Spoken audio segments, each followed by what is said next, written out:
Alright. I hate being a JRPG party. I don't want to do it because I'm on the delay because of my shit Tony audio. was the one who suggested it and then said nothing. Well, I was waiting to hear it. I'm never the one that does it. Anyway. Introduce us. Alright, welcome to Media Podcast. I guess we have 2 listeners now. So Dan and, what is it, the other one? What's the other one's name? Azure. Hello. Hello. Welcome to us talking about things that came out in the year 1998. We'll start, as we always do, with our honourable mentions. Who wants to go first? We'll do this quick because we've done this before. So I picked Metal Gear Solid, and I said it was very interesting and innovative. And I said that me and Ethan, I'm just going to recap what we said instead of saying new original things. Mm-hmm. Me and Ethan played through the original Silent Hill, and it looked like shit. And Metal Gear Solid, which came out the year after, was such a vast improvement. I think the way it kind of used 3D, it basically just ripped off films. Yeah, it was pretty innovative. It still holds up. It's still pretty fun. And I remember we had a good chat about Kojima, which you guys don't get to hear now. So yeah, there you go. Kojima's a cool guy. Can you believe Metal Gear Rising: Revengeance is 7 years old? I remember when that game came out. I was like, wow. Anyway, Jono, have you decided what your pick is? Yeah, I picked American History X, even though I've not seen it. It's just because I want to see it, and Ethan is not allowed to talk about it because we're being quick. All right. Oh man, Ethan is not allowed to talk about it. Has to be my favorite sentence I've heard in my entire life. Anyway, Ethan, your honourable mention. Oh, I'm not allowed to talk about it. All right, my honourable mention. The Thin Red Line. Go on, Aaron. Oh, okay. The Thin Red Line is a Terrence Malick film, which is basically it's a bunch of American soldiers, and it's like 3 hours long.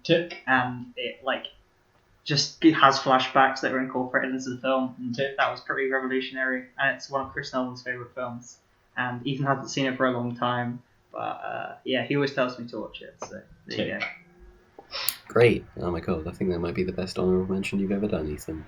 My one is Sonic Adventure, because I played Sonic Adventure DX, I want to say, like the director's cut version on the PC once when I was really young. I remember, bits and pieces from it. It's a very strange game. My memories of it almost, cobbled together and dream-like. I can't tell what actually happened and is in that game. But all I remember is there's this weird, water elemental thing that you fight that looks like this weird blobby see-through thing with, got, bits floating around in it. The first line of the game is, oh yeah, this is happening. There's a Chow Garden where you can raise these little baby things and have them compete in games for your entertainment. And it's like Sonic 06, right? Like other Sonic games where you split the story based on all the characters. And there's fucking 8 in this game. And there's one where it's Big the Cat, right?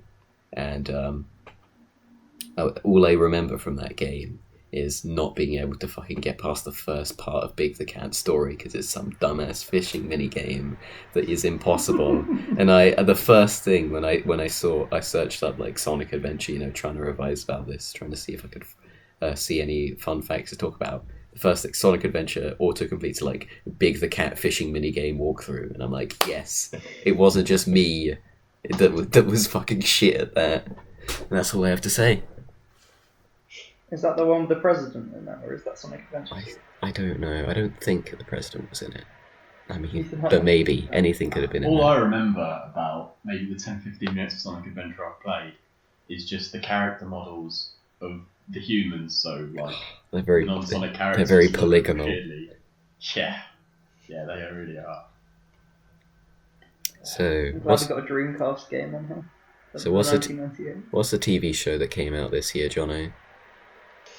Yeah. So for my TV roundup, I've picked Trigun, which is one of my favorite animes. It's a sort of blend of I guess kind of futuristic sort of sci-fi, but very Western. It's yeah, so it's sort Sounds of like it's a weird space kind of fantasy thing. to me, John. Well, there's no real space travel in it. It's more Okay. just kind of. So basically, there's these weird energy sources. They just look like giant light bulbs, basically, and they're kind of a past technology that no one really understands now. But they're used to like power all the towns and things like that. But it's basically just one big desert planet, and you follow. For the opening, you're following two people from the insurance company who have been tasked with finding this legendary outlaw called Vash the Stampede, because he has a track record of showing up in a place and then just completely destroying everything there, which is a really bad thing for an insurance company. So I mean, they've surely they could sent out just these two people charge to find massive them so they can. premiums. Yeah, they sent these two people out to find him so he can stop trashing towns. And it's just quite a quirky start. Is that the We one where the watched the opening first is just episode. the guitar riff? Yes, yeah. Oh, that's You cool. I remember That's you cool. making a joke about how you knew every lyric to the opening song of Trigun. I was like, oh wow, that's impressive. And then I watched it again and was like, oh, okay. Oh, that's funny. Yeah, I should watch Johnny, it. I think we watched the first episode together, didn't we? Right? I think so, yeah. What do Yeah. you remember of it? Well, I remember the insurance people quite well, but I think what I remember the best about it was it follows, I guess, different groups of characters and people, and they all kind of converge, and they're all trying to look for the same person, but none of them know what the person is that they're looking for looks like, so they've got to try and deduce it. And I remember that being really good. It's such a brilliant opening, basically, where it's just everyone trying to find this Vash the Stampede figure because he's got a massive bounty on his head for $60 trillion double dollars. Yeah, so like everyone's trying to find him, but like it's kind of the technology they have. Although they have this futuristic power source, they don't really have like cameras and TV or internet or anything. So it's all based on hearsay. So you're just going into different pubs and you've got people saying conflicting evidence of, oh, I hear he's got a red coat. Oh, I hear he's like 7 feet tall. Like, oh, I hear he's like all this sort of different sets of information. And so it all in the first episode just falls down to like these, well, two bounty hunters both think each other of Vash the Stampede. And the characters are very strong as well throughout. So the character of Vash, and the insurance girls, and also someone else they meet along the road, they're all very well done characters that I care a lot for.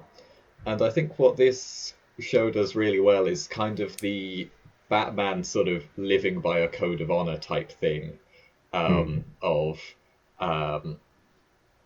like it really kind of pushes the limit of it, and I think has quite a good message on that sort of theme, better than I feel the Batman. Whenever they try and push it with like the Batman and Joker, I feel this ends up with a better message than that does.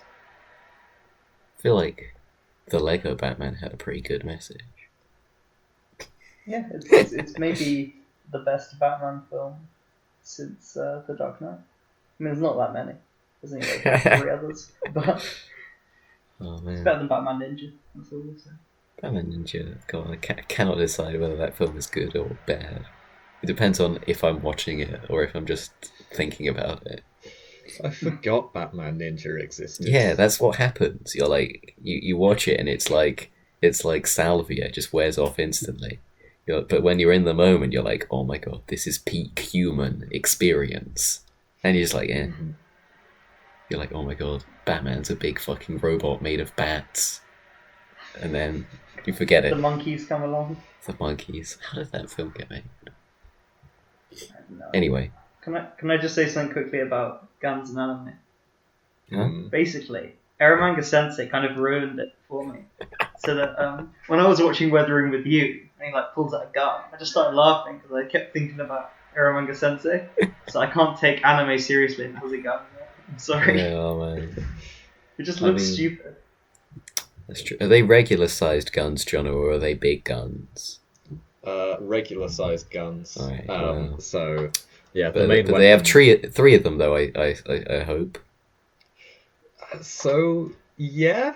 Oh, okay, good. the- That's yeah, cool. and the reveal of them is kind of spaced out along the whole thing because Okay. well, first off, you're sort of because everyone is questioning who is Vash the Stampede. You never really, well, I think at a certain point you do get a fairly certain answer on who it is, but still, you're like, I'm pretty sure it's this guy. He appears in the main, he appears in the opening. He's the main character we seem to be following, but there's still a question about whether he's actually Vash. Anyway, yeah, that guy. If you're thinking he's Vash, he's sort of going around with just one gun for ages. You're like, where's the other two? I was promised 3 guns.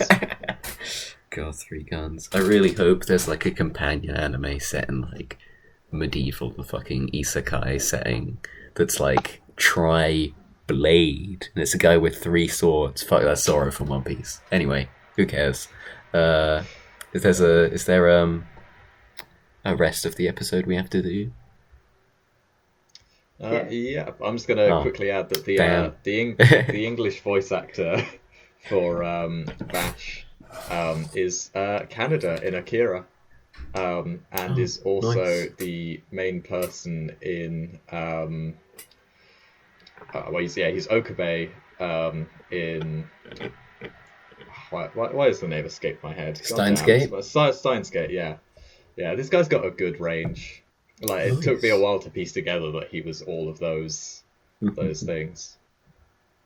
Yeah, That's he's also someone else as well. I mean, it's the same sort of thing where like if you're doing the voices is it for like anime, the Troy you've Baker done thing? half of them. Yeah. There's like 2 voice actors.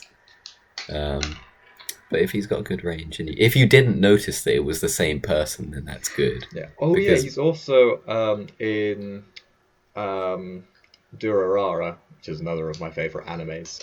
He plays what's he called? It'll come to me later. But he's one of the he's like this smart evil genius kind of character that is just so apart really from his character in this, and it took me ages to go, oh my god, there's some slight hints there in his voice that's the same person.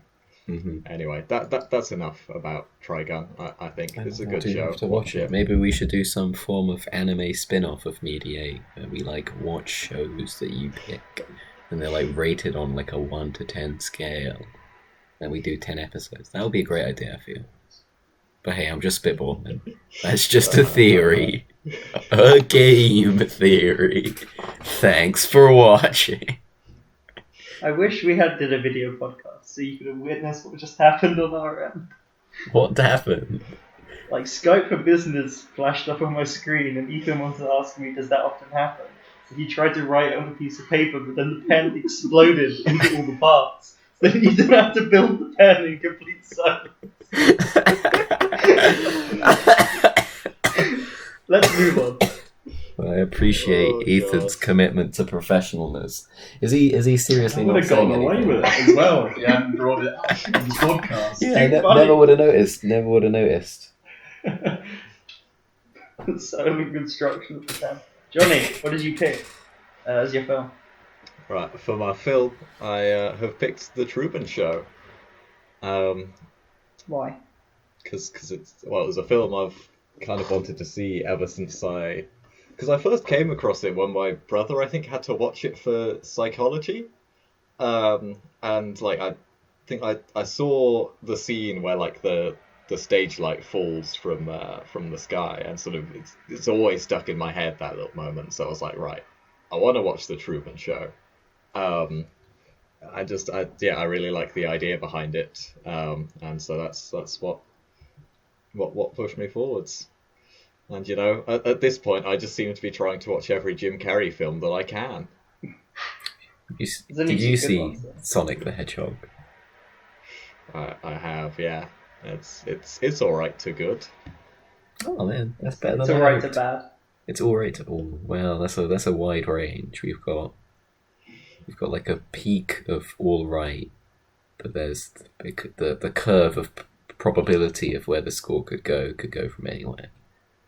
I'm surprised Madness. it's not hated more than it is. It's hard to have a strong opinion on it because it's such like a nothing film. It's pretty much impossible to have like a very strong opinion on that. And you told me that Detective Pikachu you thought was the worst film. That surprised me a lot, actually. I don't like Detective Pikachu though. I dislike it a lot more. I think I just can't stand Ryan Reynolds. Whereas I'm like, Jim Carrey's not that bad. I can listen to that guy from BoJack Horseman whose name I can't remember. If only Pikachu said like, and this is my balls, as he fucking does a joke. That's what that film is. Man. But it's just him being like, I haven't had my coffee today. Donde está la biblioteca? Anyway, so The Truman Show, a good film. Yeah, so it's so the very brief description on IMDb of this film is just an insurance salesman discovers his whole life is actually a reality TV show. Which, yeah, that's pretty the accurate, film. isn't it? Yeah. Yeah. Interesting. Yeah, I think that sums it up pretty well. So what We want to slap our scores on this. what did people think then? So it's been a while since I've seen it, so it's just Been a while. We like I probably Oh my God. saw it the most recently.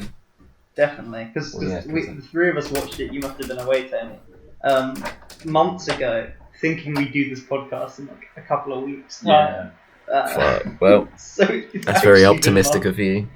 yeah. We So watched it around one, didn't we? I've made no notes really of what I want to say, and now I'm just like, yeah, it's a good film. I remember there was definitely things I wanted to talk about when I watched it. Johnny, you could read that passage from your book that you wrote about Truman Show, where he's called Truman, but it's how everything in his life is false. Yeah. My Alright. jokey hot take from the film.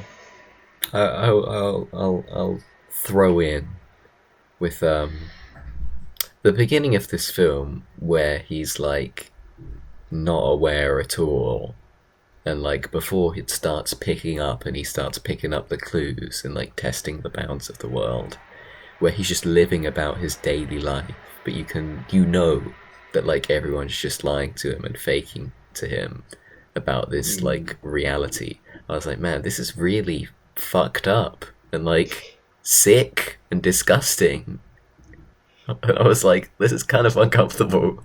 Yeah, that's the sort of whole thing. It was just like, yeah, no, this shouldn't be happening. This is a bad thing. I want him to escape. Yeah.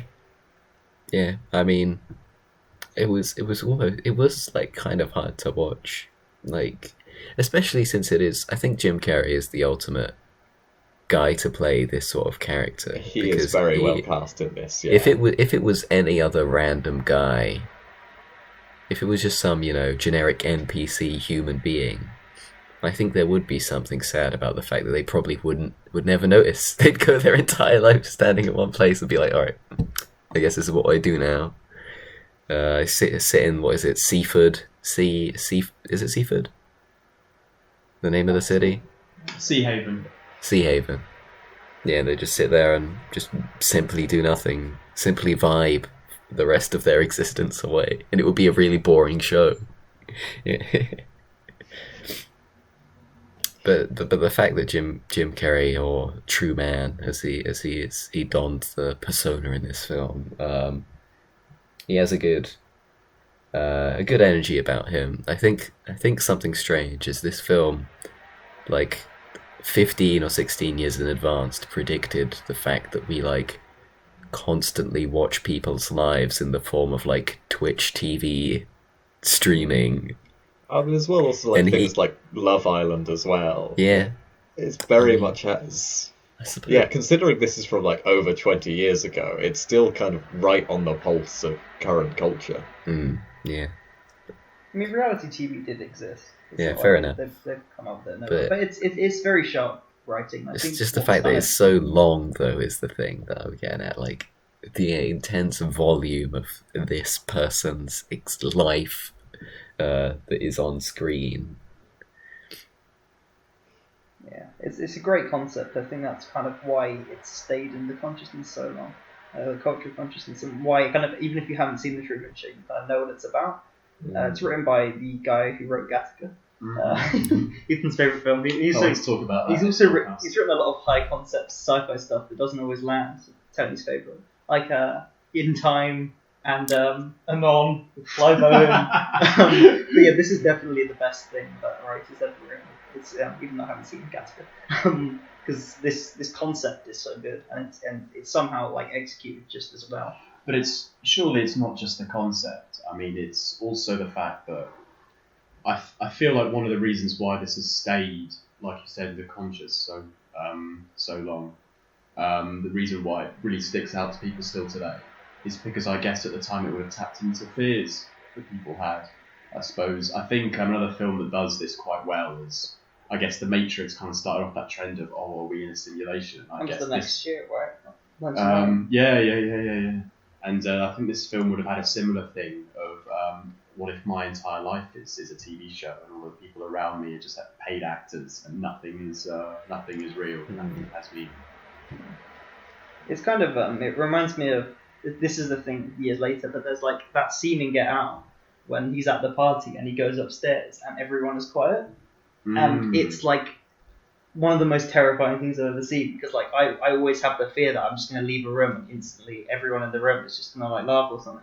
Like I have this like constant anxiety, and like the Truman Show like encapsulates that so well. Yeah. So it's like the entire kind of world around him. And the world, because the world only really needs to come to life when he's in the room. Everything outside of that is just, I guess, people getting ready for him to walk in through the door, and then that scene comes to life at the sense. The way it's sort of when he's kind of trying to screw around with the extras, basically, and you see them repeating, you see them waiting, and then like quickly having to start moving when he turns around, basically, or like walks onto set, as it were. Yeah, that's when it starts to kind of all the comedy comes in. Because personally, I don't like Jim Carrey that much, apart from when he's not doing his thing. But this is the closest to the Jim Carrey thing that I like, the high energy kind of targeting thing, because it's surrounded by this brilliant concept. And he does get to do some dramatic acting as well. But when he's messing around with the world and kind of pushing his limits, that's the most fun. It's surely the other reason that you like him so much is because he's playing not only a likable character, but someone who you feel has so much injustice thrown upon him that you really just want to see him escape, like you said, and get out of the world. And like, what I like as well of that film is a large chunk of it is just showing you all this, and then you have that great the shot that we rewound 3 or 4 times. It's so funny, of Ed Harris's face like on the moon or something, which is a hilarious shot. And then it becomes like a faux documentary where you get like more insight into like why all this is happening, which you could kind of, it wasn't subtle, but like they give you the explanation, they give you like the entire kind of backstory, and you get some great kind of satire. The first, baby to be adopted by a company. Yeah, I thought that was pretty funny. That's that's a fun, meaty line. And then also just how everything in the world is like literally from a catalogue. It's sort of like a the Truman very catalog. Interesting sort of look of almost, I guess, the falseness. Just how empty it is, really, the kind of consumed nature of capitalism. Just like have a nice sofa, have a nice whatever. Sort of almost like everything is very transactional, and it sort of shows how it isn't real living. Yeah, it predicted a lot of things. What I was going to quickly say is that you have that documentary section before you have the kind of cathartic ending, because it kind of they get shown his existence and him kind of pushing the boundaries of it. Then you get the full explanation for everything that's happened, and then you kind of get his escape. And I feel like his escape, if you just remove that section entirely, it would have nowhere near the emotional impact that it does. Of finally seeing him kind of make it and like push past this fear that was kind of created. I agree. Yeah, I'm really glad he got out. That's a good name for a film, actually. The image of him as well, sort of next to the door in the like horizon, basically, is that's really cool. Yeah. And I like the line he says. Well, in case I don't see you again, like good morning, good afternoon, and good night. Yeah, something like that. But yeah, just you know, I like that. Yeah, Jonathan's absolutely right. I mean, I guess that the final maybe 5 minutes of the film when he just reaches the edge of the world and there's that small staircase that looks like it's part of the sky in the background is just so iconic as well. I think that's probably the shot from the film that people will recognise and know the most. Just him walking up the stairs and finding the doorway. It's biblical in a way. He's going up to his god, who is Ed Harris. Yeah, God, I'll be which honest is, though. like, capital. If I could compare this to 12 Angry Men, 12 Angry Men has that little moment at the end where they are outside the room, right? And this is almost, I think that helped a lot because, just being inside that room, sometimes they go for piss breaks or whatever. But inside that room, you get like that incredible like claustrophobic sense of like everything is just in this one place. You really get that in this film as well. And so I was like, fine. I wanted to see the outside world, But I do like the ending. I mean, you do with sort of a few shots throughout the film of just like Yeah, watching yeah. people reacting to the show. Yeah, that's Those are some good moments of comedy as well. yeah, but I don't know. I definitely like this film a lot more once he started like fucking with the system and like the extreme lengths that the world would go to like it's keep very him on. satisfying to watch. That's where the comedy comes in, definitely. Before then, like you say, Tony, it's more about establishing the premise and Yeah, it's really fucking almost dark the before dark then. nature of it. But also like the funny ways things would like mess up and they try. Yeah. Actually, I think one of the funniest parts of the film that I remember, just coming off of what Harry said, is the part when Jim Carrey wants to go see his wife and she's in surgery, and then he goes and he sees her behind the glass pane, and she's just like, it's so obvious that she's not a real surgeon, and it is just hilarious. That's great. I really like the way it kind of not only kind of critiques like soap operas and stuff, but like what reality TV would become, where they kind of have these constructed plot lines. Like they've got the big best friend character who come in and like give him his drama. Like the way they kind of create drama throughout his life to make it entertaining. Yeah, The I mean, really coming off fake, of that, like you've also his got dad father coming back. Yeah. Which It's the most ridiculous thing. yeah, It's out basically of like criticizing how shows can just like completely jump the shark on the how drama. how are you going to explain that? Amnesia. Amazing. We've talked about Jim Carrey's performance being really good, and even though he's not much of it, I feel like we haven't talked about Ed Harris that much, and I think he's really, really good at it as well as the we talked a lot about Steve Jobs at the time when we were watching this film. Yeah, So it's definitely a big comparison. There's that Bond film that came out. I think it's the same year, or maybe the year before. But the villain is also Steve Jobs. I think it might even be Ed Harris again. But it's just like he looks like Steve Jobs, and it's like a tech-based villain who wants to like take over the world using like drones. Basically, it was like a hot topic, obviously. I see. Steve Jobs was all the rage, I guess. Man, R.I.P. to my homie. Has anyone else got anything to say? Have we done this insanely quickly? We should have rewatched this film. We shouldn't have. We should have recorded it after we'd seen it. You want to go for take 3, lads? I'm gonna say someone stall for like an hour and a half. I'll just I'll watch it now. I don't really have a problem with. I enjoy everything it does. I don't know. I don't have too much to say about it, to be honest. We've kind of talked about a lot of the interesting questions it poses. I still think that the moment it goes from being just a really good film to like a great film, it's the moonshot of Ed Harris's face, and then when it starts to bring in that real world stuff, and that kind of it does the Boogie Nights. Come on, you get the fake documentary. It's good stuff. That's true. Good stuff. Mm-hmm.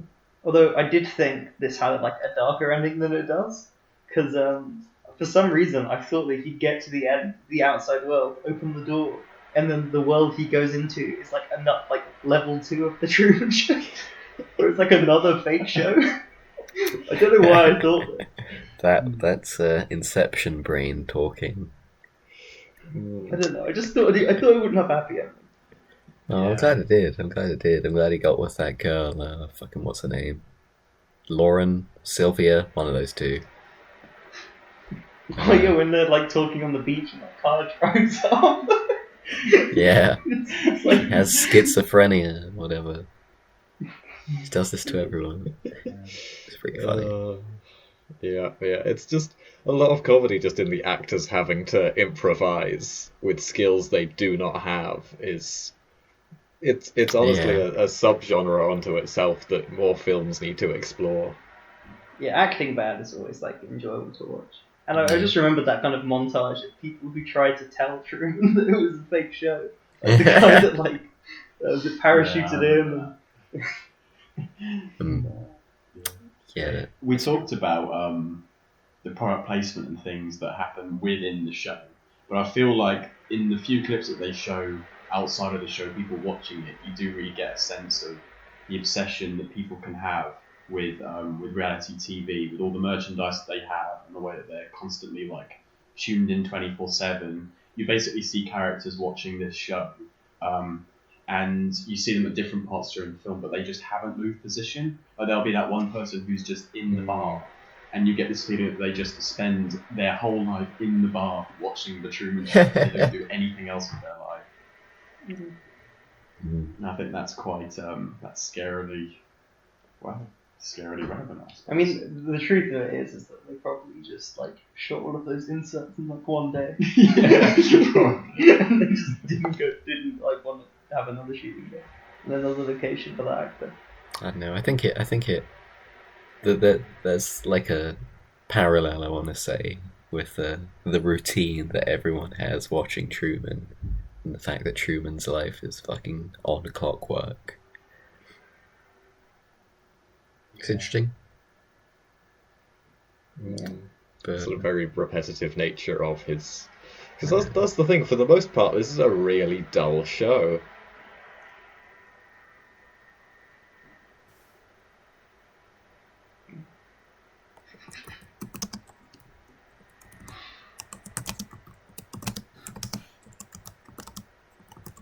Alright, so Ethan, if we're gonna do scores, what do you think you'd give it?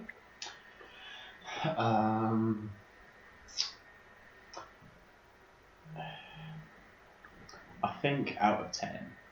Yeah, I would that's how we probably. score then. Yeah, I thought so. I'm a regular on this podcast, you know.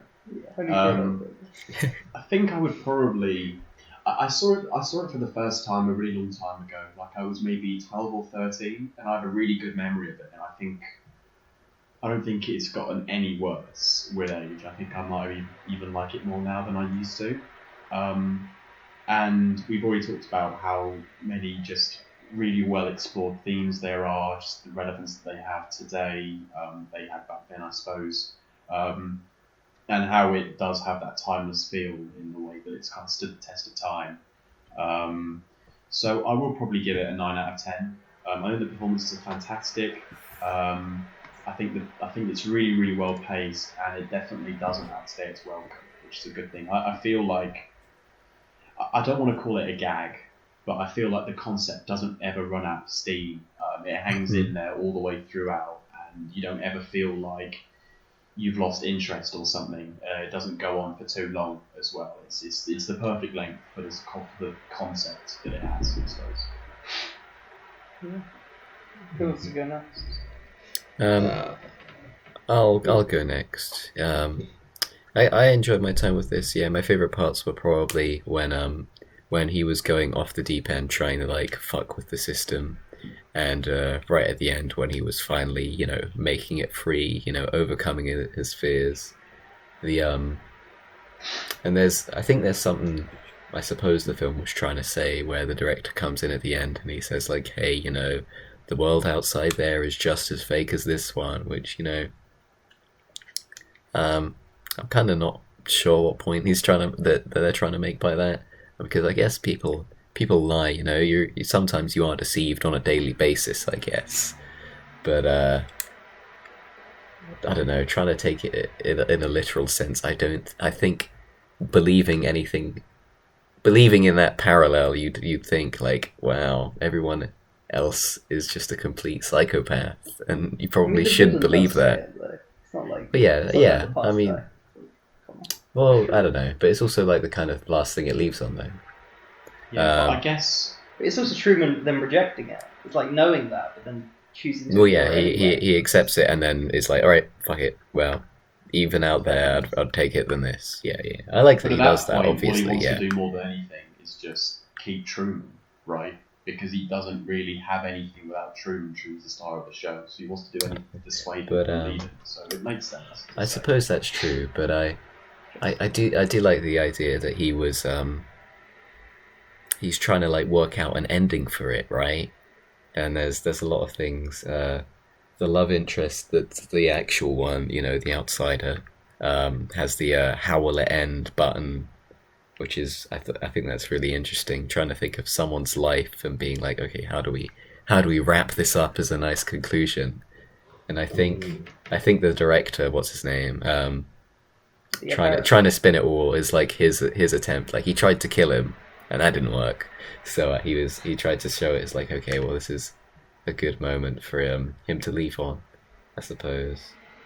Yeah, I think though because everyone other than Truman though is like fake, basically, you know, it kind of just sort of drops like the relationships with all of them. He's like, oh, well, I guess they're all fake, so you know, doesn't really show the wife again after he has a dramatic moment where he holds the fucking branded secateurs at her or whatever, the fucking slice and dice fruit machine thing.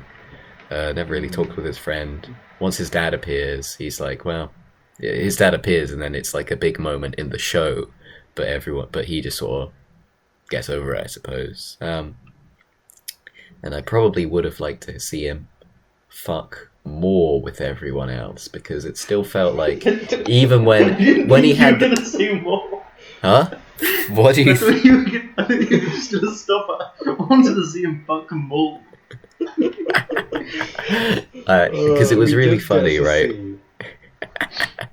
I mean, they were gonna have the first on-air conception, right? I'm pretty sure there's been a recorded conception at least, though, right? Like, come on, you know, can't be that novel. But at the end of the day, though, what was Ed Harris's plan when Truman found out that it wasn't a TV show? Because the show only works as long as he doesn't realise he's in a show. Yeah. That's part of the reason why people watch. So. I mean, but it still can be a show. I mean, I guess it doesn't entirely matter if Truman knows or not, really. It's whether the audience knows. I mean, because it is so public, the audience does sort of know. But I still think if he'd stayed, if he'd just continued, people would kind of just forget about this bit where he realises it's all fake. And I feel like Truman would just slip back into his old sort of character. So... Can I ask you guys a question? Yeah. We find out very early on that, because it starts off with a like a light or a camera falling down, so you know almost immediately that this is not a set. Do you think it would have been an interesting idea if it had just been like a regular suburban like drama for maybe the first half hour of the film? So assuming you don't know what the plot of the film is, if it started off as like something normal, it's already on like psychological horror on some level at the beginning. I don't need it to be worse, you know. Yeah, I think it's best just immediately running with the concept instead of having a sort of kind of slow beginning of just like, oh, it's I don't know, it's just stuff going on in a house, I guess. Yeah. Jim Carrey has a life. And it's kind of a moot point now because it is such a famous show that it's sort of... I feel like most people going into it know what's going on in it. So I don't see that it would add anything. It would probably just sort of extend the runtime. Yeah, I think if it wasn't a comedy, then maybe. That's more of like The Matrix does it and stuff. But nah, I feel like they got to get the concept out of the way. Yeah. Get to like the jokes, you know, because otherwise, like Tony says, it is just a lot more disturbing. Make it horror if you did that. Fuck. You could absolutely do this as a horror show. Easily. All right. Who's 10? Are you gonna give it a score? Yeah. I was gonna give this I was gonna just wrap this up with a solid 7 out of 10. I think it is good. I definitely was into it by the end and all those cool parts where he was messing around. But I don't know, the parts where he's like really he like fucks with the system to the point where like the actress that plays his wife is like, fuck, I can't do this anymore, I'm out. I wanted to see him do more of that, to go like full Groundhog Day and like fuck with everyone on like a god scale. But he just kind of messes around a bit. I don't know, maybe more of that would have been cool. But hey, that's just someone else take over. Alright. Shall I go and then you go last, Johnny? Yeah. Yeah, I think it's pretty great. I think it's Jim Carrey's second best performance after Ace Ventura 2. I knew you were going to say something stupid like that. I'm so predictable. Unlike this film, which is not predictable. It's great. It's a 9 out of 10. Pretty solid 9 out of 10. Well done, Johnny. You picked a good one. Yeah, I'm also gonna slap a 9 out of 10 on this bad boy. It is good film. It is fun to watch. It has some interesting ideas and is a good length. I can't really think of anything it doesn't do well. That's What was your Letterboxd review again? It's like, it's just like. You remember? I like jokingly said something. Oh yeah, it's because you'd said how all my reviews are just like, still relevant today. So I think my Letterboxd review was just still relevant today, but weirdly capitalized. Can you imagine if you like a film came out in like 2020, you were like, Parasite, still relevant today. It is still relevant today. It's true. It's a true statement. Yeah. It's just my go-to review for any film. Yeah, still relevant today. That's my review. Can you imagine? I don't know what you could watch that would be like. I don't know. Maybe you see that Macbeth adaptation where they have guns, and you'd be like, you know what? I'll be honest, it doesn't hold up. It's a bit dated. All right. Well, thank you, Harry, for liking my review of the Truman Show. That's alright. Should we move on to the game that like? All right. I'm ready. Right. Yeah, me too. So the game I have picked for this year is Pokemon Yellow, which I mean not the first of the Pokemon games, but it was, I think, the first one I've ever played, because I don't know, I have vague memories of just my brother just being like, here, have Pokemon Yellow, play it, and so I did. But yeah, so that's my quick experience of Pokemon Yellow. I just had it, played with it, had some fun. Yeah, so Nintendo do this weird thing with the Pokemon games, where they release 2, and then have it so not every Pokemon is in both of those games, and then the next year they release another Pokemon which is slightly different but also doesn't have all of the other Pokemon.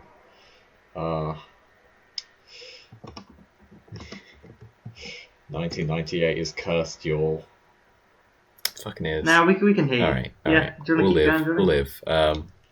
Yeah, I think it's really strange that Nintendo gets away with doing that, because I can imagine the intense gamer rage that would happen if, I don't know, fucking Activision were to release like Call of Duty Black Ops 5 dark version and white version, you know, and like one has like the best shotgun in the game, but the other one has the best sniper rifle in the game, and you can't get both of them unless you buy both copies. You can't build a class with both unless you spend $100. I wouldn't put that idea in their mind, because they will. I'm surprised they haven't done it, because Nintendo just do it and get away with it. Yeah, Like, it's I just mean, this it's not one Nintendo. series. Technically, Sorry, it's not Pokemon. Nintendo. Yeah, fair enough. It's Game Freak in the Pokemon. But it's like so strange that like no one. This is really uncommon. Like no one else does this like split release thing, and no one else yeah. has tried to like steal their gimmick, as far as I know. Yeah, well, I Just guess it's because you just wouldn't because get away with it today. I suppose Yeah, you they've would. been doing But it it's since funny that we just give 1998. Pokemon a pass for it, is all, and that pass is like continued Gotta- on into the present day. Yeah, it's managed to create a They're feeling of cute. tradition Yeah, around it. Pokemon are cute.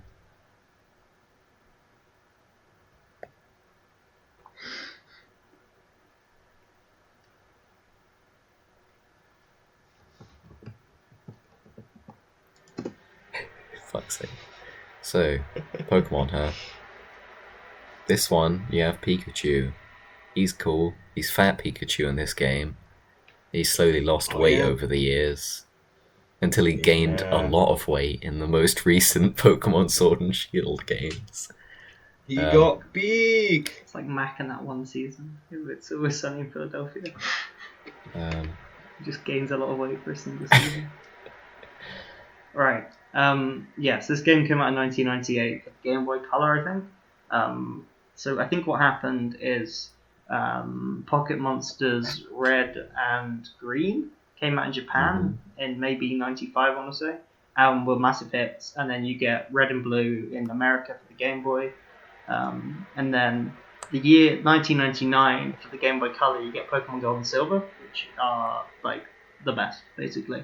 But the year in between, they released this, which is a spin-off, kind of. It's a sequel to Red and Blue. Yeah. It's pretty much the same game again, but you get Pikachu as your starter, and it follows the anime a bit closer, which it just started and was a big success. So Team Rocket are in the game, like Jesse and James, Meowth. You can get all the starter obviously- Pokemon as well. Yeah, that's probably the best thing about it. And it looks a bit nicer. You've got the Game Boy Color's graphics, but it's pretty much the same game, which is part of the reason I don't like it as much, because it's just as broken as Red and Blue. And the fact that a year later, Gold and Silver come out, which like are so much better, and they improved the game so much more. Yeah. But yeah, I mean, I wish I could have played Silver and Gold, because I've got copies of them, but something's gone wrong with the cartridge, so they never save. So unless I feel like just doing I don't know, plugging my Game Boy into a socket somehow and then just staying up for like fucking 30 hours to get it all done. you could just emulate it. Yeah, to be fair. Yeah. It's like pretty old now. Or you could get it on the eShop if they sell it. Yeah, I've got that on my DS. I've got both yellow and silver just on there on the Nice. Virtual Console. They're pretty good. Yeah, man. I'll be honest. Emulating it even on a tablet, which I thought, oh, it'll be nice and portable. It's just not the same as a DS or Game Boy, which you can just like turn on and it's there. It's fucking. That's the appeal of the franchise, really. The fact that it takes very kind of conventional JRPG tropes, or just the gameplay of them, with the creatures battling different types, like a giant game of rock paper scissors, leveling up, and created 150 kind of 151, I guess you count me, for this game.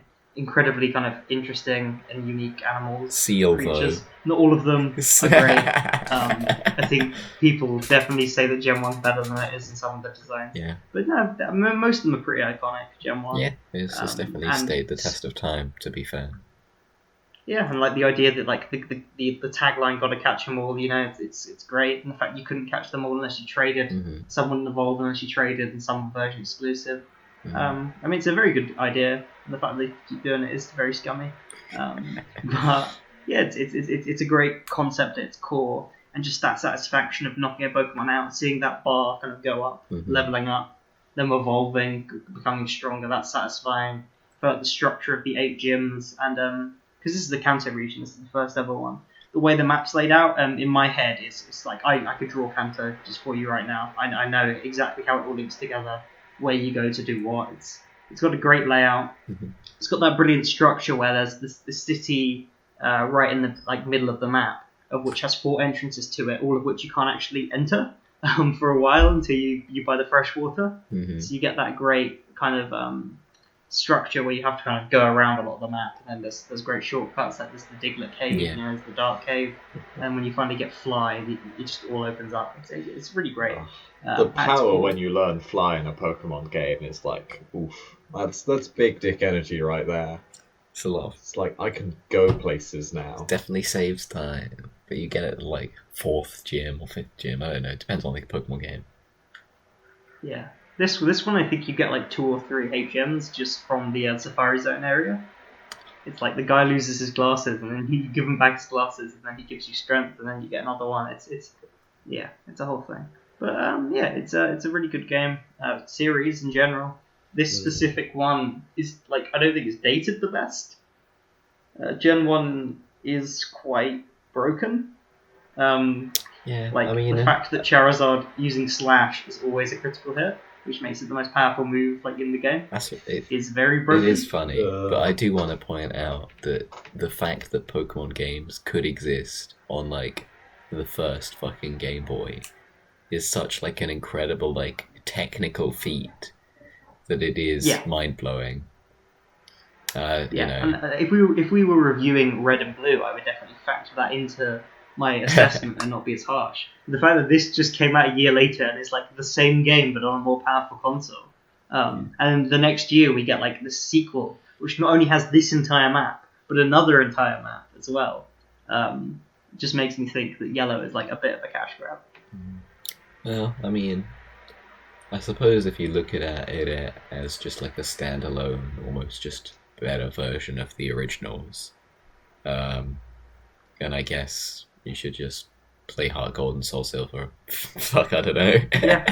Fire Red and Leaf Green, the Gen 3. Because I played this, it would have been October 2018, in preparation for this podcast, which is now recording in February 2020. So I replayed Leaf Green just on an emulator like a couple of weeks ago, just so I'd kind of remember it, and Pokemon's pretty fun. So I replayed that, and it's just a more satisfying way to experience Gen 1, to be honest. It's less broken, it's paced a bit better, using slashes and like bind aren't the best moves in the game. You can actually think about the types and stuff. Hyper Beam in these games, if you kill the Pokemon, doesn't make you rest the next turn. That's madness. Psychic type is just the best type because there are like no ghost type moves. God, I mean, it was very broke. Like you had Tony, you might be able to disprove me here, but like something like the Dragon type that was obviously a last minute addition. Because you've got that weird thing where Dratini and Dragonair look a lot more like Gyarados than they do Dragonite. I think that's because Magikarp and Dragonite look more similar than Magikarp and Gyarados. And the fact that Gyarados is water flying, it's kind of... And also that Dratini and Dragonair can learn a lot of water type moves, make you think that at the last minute they just added Dragon type. Or they just like fucked around some of the Pokemon, right? Like, oh fuck, that's not... Like, oh fuck, Remoraid was never meant to evolve into Octillery, they look nothing alike, kind of thing. But I think, alright, I don't know who's played Gen 5, but they introduced a mechanic in that one, which I think they've been meaning to do since the very early games, which is, you know how some Pokemon evolve when you trade them, right? I think what they were going to do is have it so that basically the Gen 5 mechanic is that some Pokemon only evolve when you trade them with another specific Pokemon, right? And so they like swap features as you trade them, which is really cool. And you can see like examples of that in Gen 1, where both, I think it's Golem and Machamp evolve by trading, and when Golem becomes Graveler, when Golem comes from Graveler, it loses a set of arms.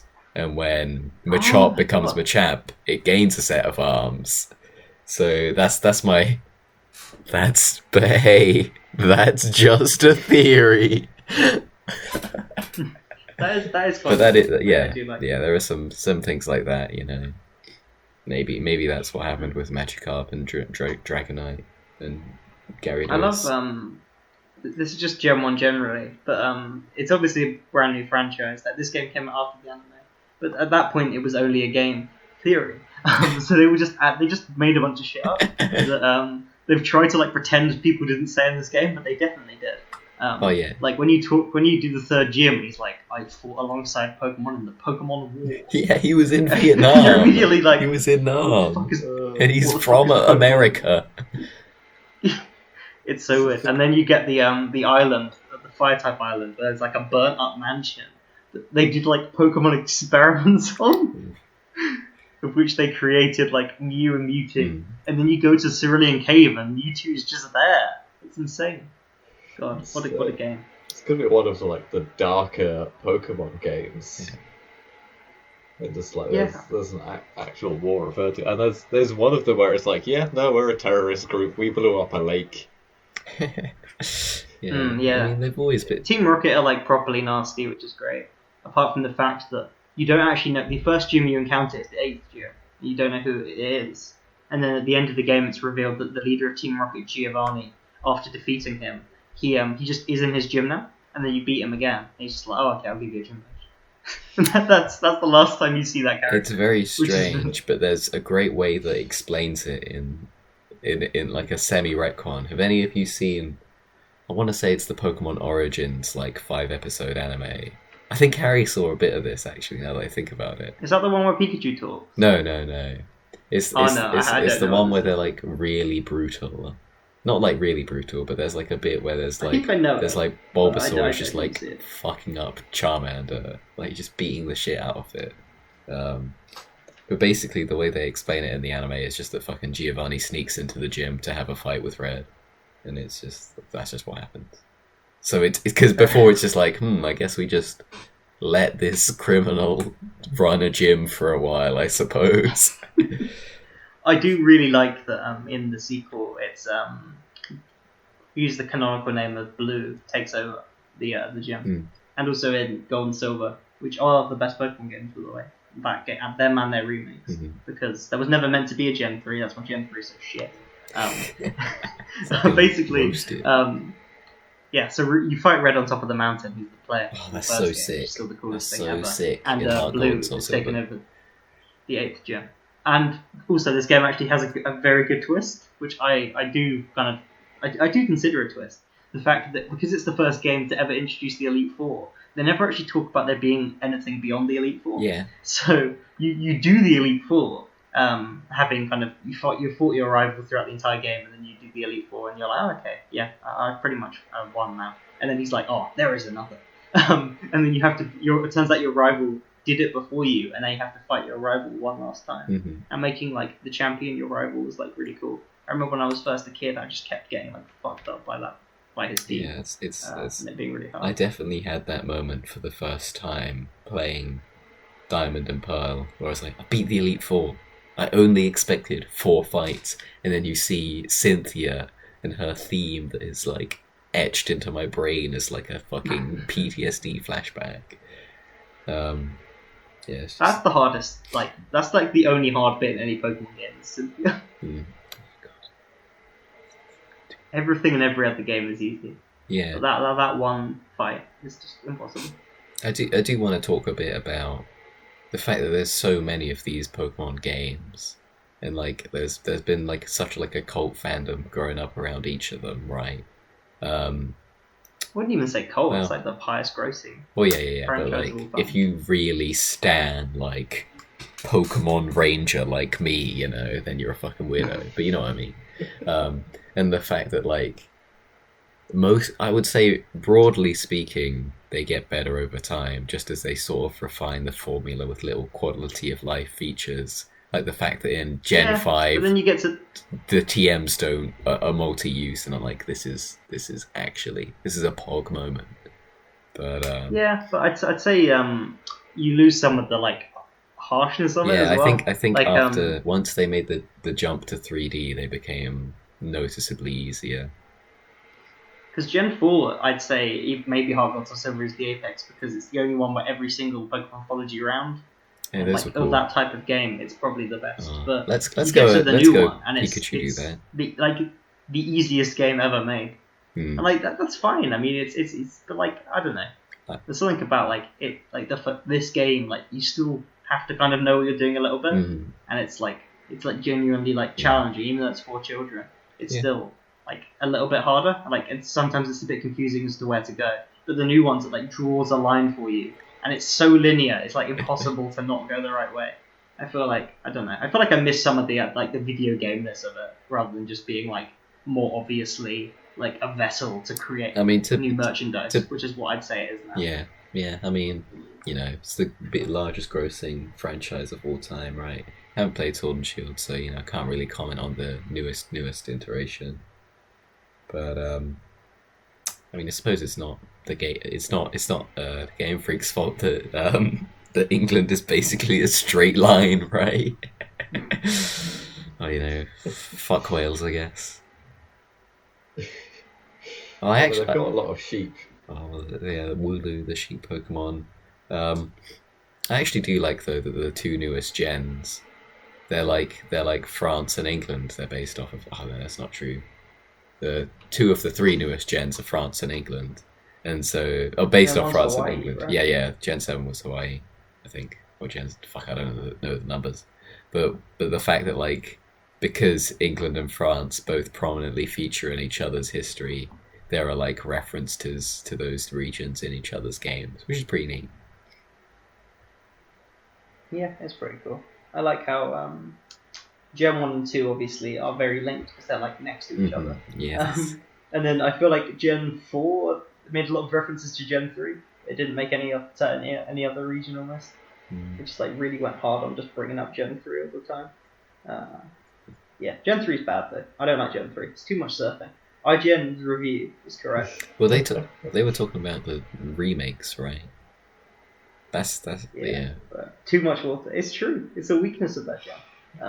It kind of sucks. It's my favourite one because it's the generation I've played the most of, and that objectively makes it the best. Yeah, I think it is really funny that there's this very obvious trend, which is for everyone that reached a point where they stopped playing Pokemon, that's the point where they think the series became bad. It's like, oh, I was in for the golden soap. After that, you were just a shithead for playing the game still. But I've kept up with it as best I can, and it's even though it's been ups and downs, but I don't think it's like trash now or anything. And I think there are great designs and poor designs in every gen. I think isn't it widely considered that like beyond Gen 5 they're just not quite as good in the games? Well, I don't know, because I mean I would say they are easier, but I don't think I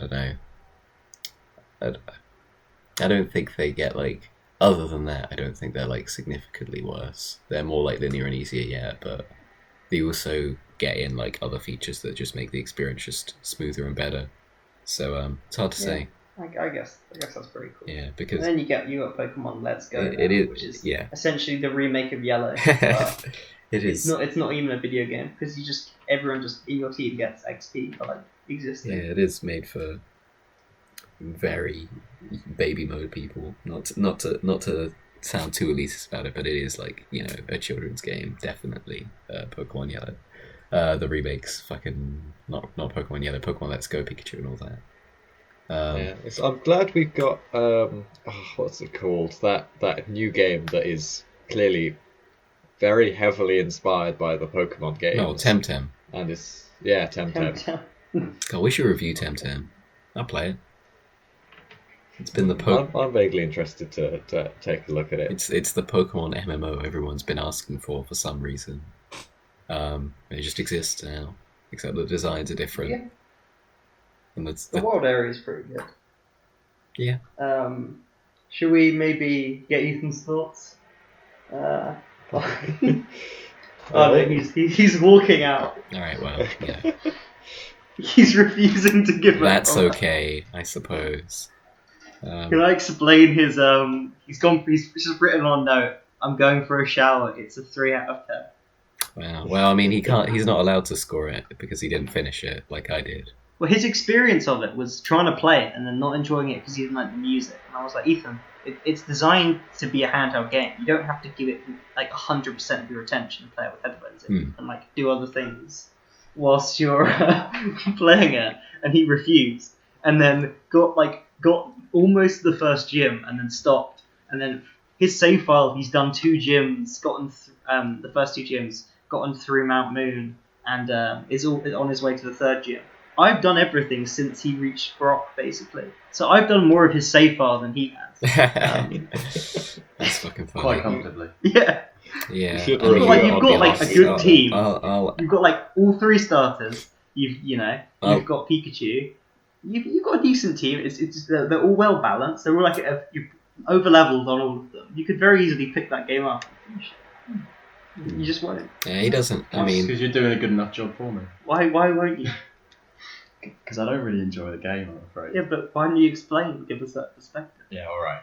I was kind of hoping that I wouldn't have to say anything until we rated the game out of 10, because I have so little to say about it. I think it's fairly obvious that I know very little about the history of the Pokemon franchise and technical aspects of it. When you talk about the generations and stuff, none of that means anything to me. And I guess I think a lot of that is to do with the fact that my first experience with the Pokemon games has been, for this podcast, playing it now. I kind of remember people trading the cards back in primary school vaguely and things like that. But I know very little, and I feel like if I had, I still remember. I guess the rose-tinted glasses, then I probably would appreciate the games more. But coming into it now, it's just. It's really not for me in any way, shape or form. I've got a lot of problems with it, I guess, but I think the main one is just that I really despise random encounters, and if you have that in a game, then it's already something that I'm not going to enjoy. I feel like I feel like walking through any area of that game is like stepping into a minefield. And I just really don't like that at all. I feel like it interrupts the pace a lot. I understand that you have to fight other Pokemon and capture other Pokemon to, get XP and increase how powerful your Pokemon are. But I feel like when we did Chrono Trigger, the fact that was optional and you could just walk through areas without having to fight different characters was one of the better things about that game. But in here you have that. You also have turn-based combat, and that's another thing that just completely interrupts pace for me. I don't like it at all. And all in all, you've got... I mean, the plot of the game is you go around and you've got to do these gyms and you've got to catch Pokemon and fight other Pokemon. Ethan, you played it for like 20 minutes. You didn't get any of the plot. That's not true. I played about 2 hours of it. Okay. Before Harry took Fair over. enough. Why have you just put this up? I've not put anything.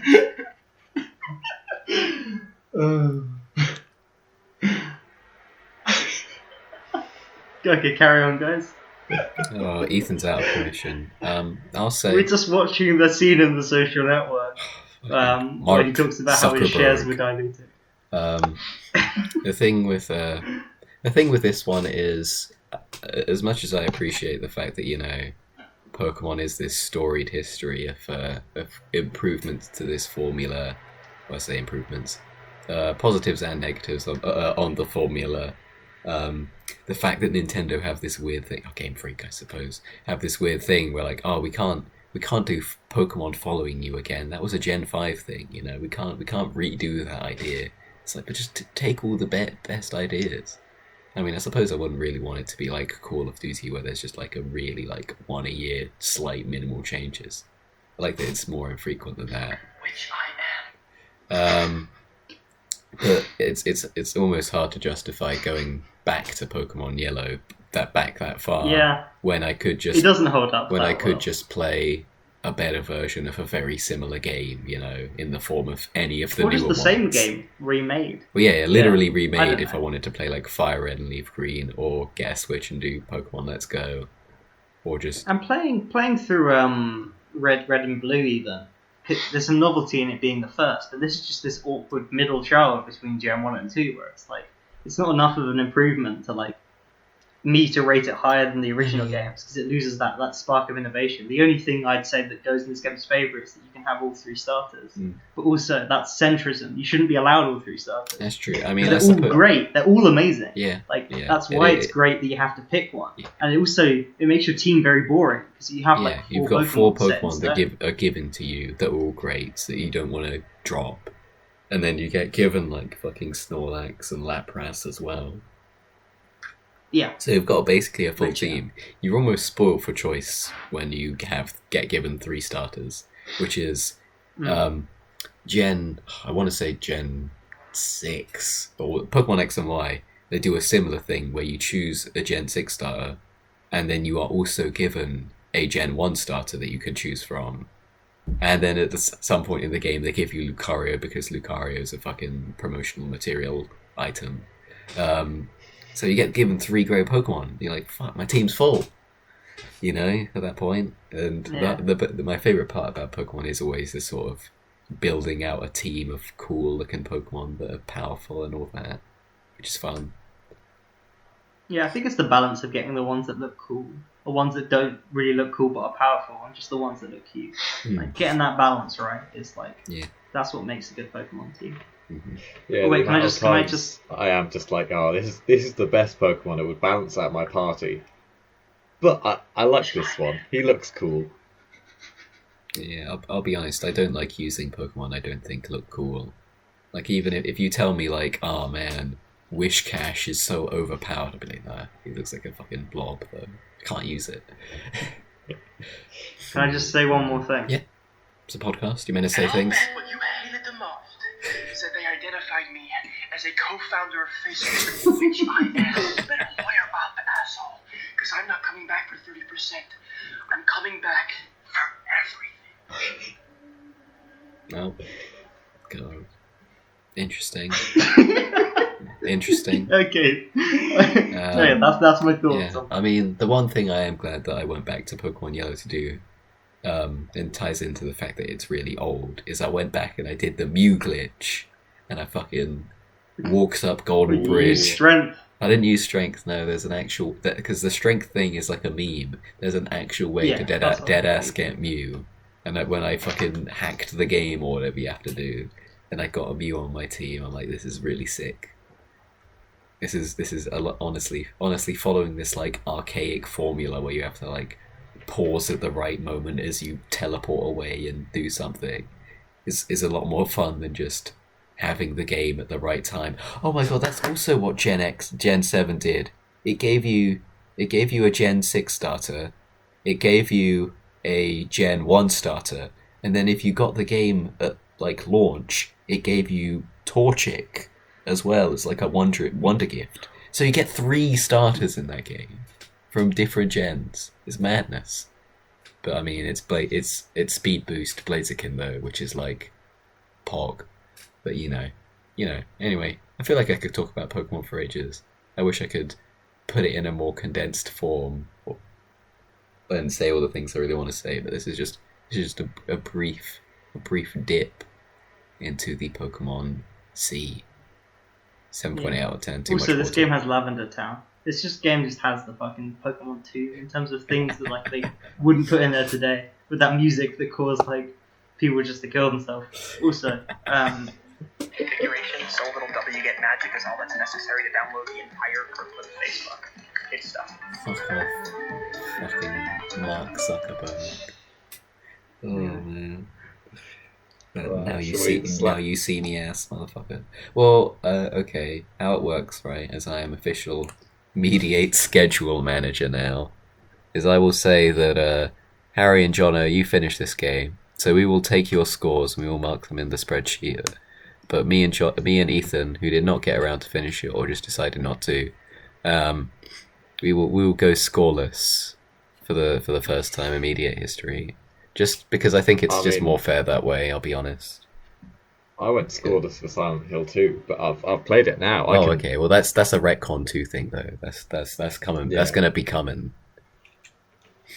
So yeah, Harry and Jono, whoever wants to go first, you can shoot ahead. Yeah, I think I'm going to give it a 6 out of 10. Like it's a well at the time definitely would have been a fairly solid game, and I sort of see Harry's point about the whole like not really bridging the gap that much between the first generation and the second generation. Yeah, compared to like Pokemon Platinum, you know, it's not. Platinum is the best. It just makes it snowy everywhere. Just makes surfing way faster. That increases the point score by like 3.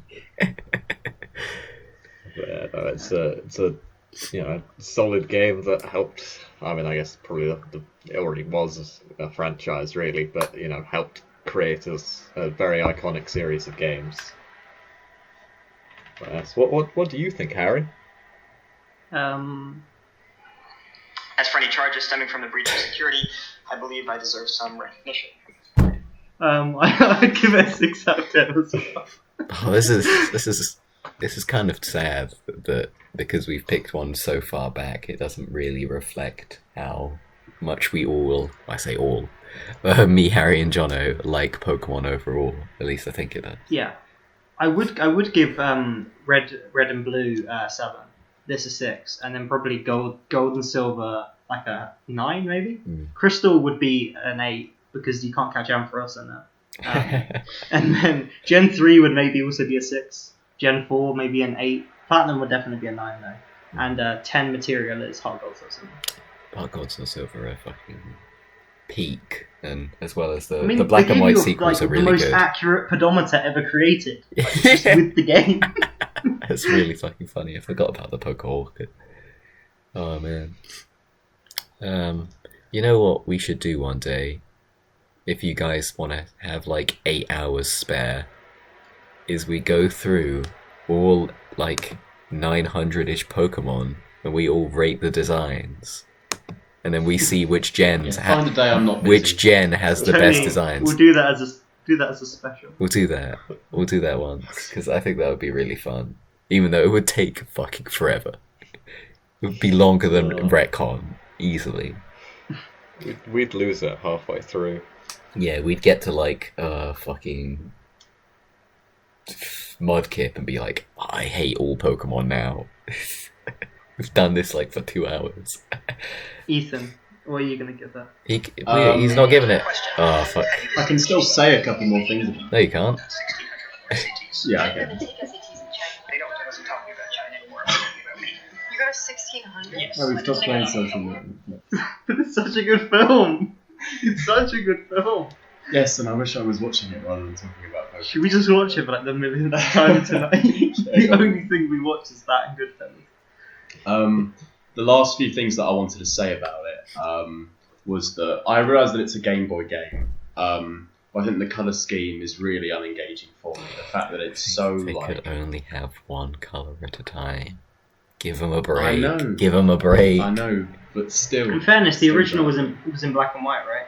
And then this was the first one for the Game Boy Color. So this is actually the first Pokemon game in colour, technically. But the extra colours are, I mean, they're like practically whitewashed. They feel like they have no substance to them. So it's not even great. Harry was right. The music that plays in the sections where you're about to go into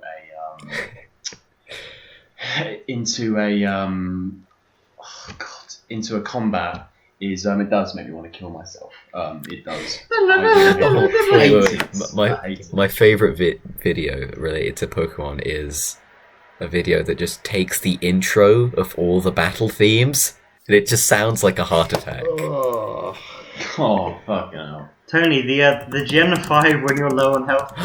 The intro theme music, that's such a good invention. Just the soundtrack swaps when you're on low health. It's fucking sick. Such a sick beat. Have you got more to say? Yeah, I not only played 2 hours of it, but what I was saying earlier was that I do think the plot is really weak. And the fact that with all of the turn-based combat and the random encounters, I just felt no motivation to learn about all of the different types and what's good against what. So I literally just sat in the same room as you and said, Harry, I'm fighting so-and-so, who should I be using? You would tell me, I'd do that, and then that'd be the rest of the fight. And the fact that you guys talking about it, saying it's not even one of the best ones, I wish I had played something like Gold or Silver, because I probably would have had a better time with it. Yeah, you probably would have. I mean, if you don't if you don't find the core in the core of just fighting things and then slowly becoming more powerful and seeing your numbers go up. It's like that scene in The Wolf of Wall Street. It's basically what Matthew McConaughey was talking about in The Wolf of Wall Street. Yeah, but I wouldn't mind that. I just wish... I don't mind leveling up and getting XP in certain games. I just wish the combat was more immediate, rather than having to go into something, wait your turn to do a move, and have that back and forth. I just find that really... I mean, it just tilts the action. What you need to do is you need to play it on an emulator on like 400 times speed. So it's just a lot quicker. Yeah, if I was going to rate it out of 10, I would give it a 2. Right? Yeah, well, that's void. Now. That's void. But guys, I have to. I want to get your live reaction to this fucking. This sounds like death.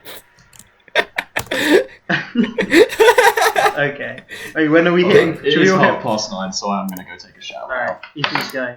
Tony, can we edit this in as well? If you want. Alright, let's all hit play at the same time. Okay. Ready? Okay. Wait. 3, Wait. 2, 1, play. 3, 2, 1, play. Oh my god. Oh. Hey. Oh, I hate the Gen 3 music so much. Oh no! Don't stop. Oh, this one's funky.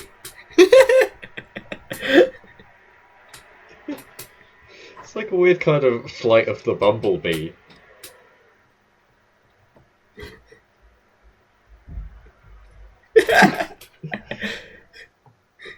It's a slow zoom as well. That's so fucking funny. Oh well. That's great. Yeah, this podcast has been a bit of a shit show. I mean, I think it's been fun. I think we should call it there though, with a solid 12 out of 20 for Pokemon Yellow. Which wait, can I before we wrap up, I just want to ask everyone 2 questions. What's your favourite Pokemon from any gen? I couldn't answer that. And what's your favourite scene from the Social Network? So personally, my favourite Pokemon is Ampharos, with Snorlax in second.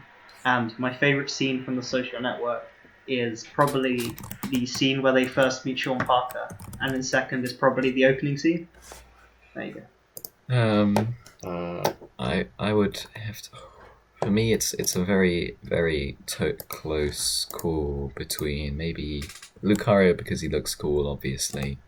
But I really think Esper looks amazing. This Gen 6 Pokemon that just looks like it has this like 1,000-yard stare filled with like intense death, but it's still this like cute little fluffy thing that is adorable. That is a good one. And my favourite scene, it might be the bit where the girlfriend like starts burning that thing in his room. Oh yeah. Because I realised at that point that I no longer had to take the film seriously and I could zone out, which was great. Wow, The Social Network, one of the films of the decade. It's okay. We're not doing what's it called? What's the name of our fucking competition we did? IMDb. Yeah, I don't have to like the film. It's not that great. Jono, what about you? I think my favourite Pokemon is Milotic. Milotic, that's a great one. Cynthia has Cynthia has a Milotic though. That's like I've got it kill on my Pokemon Sapphire game. And favourite scene. I mean, it's been too long, really. It would definitely have to be the one where you just can't hear what they're saying at all because the background music is too loud. That's a great scene. It led to the IMDb review. Oh wait, because we're doing Gen 1 as well. Just before we start, what's the best Gen 1 starter? Not counting Pikachu or Eevee. I genuinely would have picked Eevee. Yeah, but you can't. Because it's voiced by Aoi Yuki, who also voices Hibiki and Symphogear in the newer Pokemon games. Because they get a real human to pretend to make those noises. Well, they just say ever. Ever. Well, that's like fucking Molly. Right. Best starter. Come on. I feel like I've got to be a basic bitch and go Charmander, but I actually don't know. Charmander's the worst. Yeah, I'm feeling. Are we talking like? Are we talking like including the whole line, or just as a starter? You can factor that in if you want. Because factoring in the whole line, I think Charizard is obviously the coolest one. No, it's not. It sucks. It's like shit Dragonite. I don't know. I feel like Dragonite is shit Dragonite. Nah, Dragonite's funny. Dragonite looks like like Charizard, a with fucking sense of cheeky humor. Charlie's like dragon. That's why. That's why it's so good. Because he's so dumb. You just look at his face. He's got like 10 brain cells. You just use hyper. You only use hyper.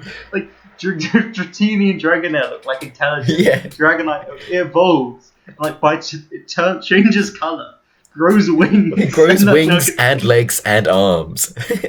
and can only use hyper beam now. It's dumb. Oh man. You know what? You know why Pokemon Heart Gold and Soul Silver are actually the best though? Because they give you at some point, if you do a quiz right that proves that you love Pokemon with all your heart, they give you a fucking Dratini that knows extreme speed. I'm like, yes, Pog. It's in Crystal as well. Oh, that's It's in sick. Crystal. That's sick. Sick. But you can't catch Ampharos in Crystal. That's what's back in. Shame. And they didn't give you a new legendary. They just took away the legendary. They were like, Does Crystal have sweet Suicune on the front? Oh fuck. Yes. That's really fucking Which you weird. can catch in the base game. It's really weird. Yeah. Being like, All right, Johnny. Best Gen 1 stuff. Squirtle. I think. Oh, this is good because mine's Bulbasaur, so we're balanced out. Nice. There we go. Powerful. Oh man, fucking. You know, there's Green, right? Who's the name of one of the guys? I think he's Gary in like the English version, right? But No, that would be Blue, but the Green is a character. yeah, Green. He pulls the ultimate dick move of being like, haha, my name's Green, so you expected me to pick Bulbasaur, but really I picked fucking Squirtle to beat Red's Charmander, which is really funny. Pokemon is weird. Oh man. Anyway, good though. I feel we've rambled. I feel like the speed run isn't that great, but Yeah, but for the fact that only 2 of us have played this game, we have gone on for a very long time. well, it is We've also played a lot Pokemon. We could do like a We fucking. played like 20% of the social network. So. All right, let's wrap this up. Thank you for watching. There'll be another version of this podcast coming out in a year with some extra scenes added in. The director's cut of this episode will air in. It'll be 1998 DX, the director's cut. And in that version, you'll be able to capture all of us instead of just one of us, which is what you normally get. God, wait, how does it work Mediating. between the 3 people who like this game?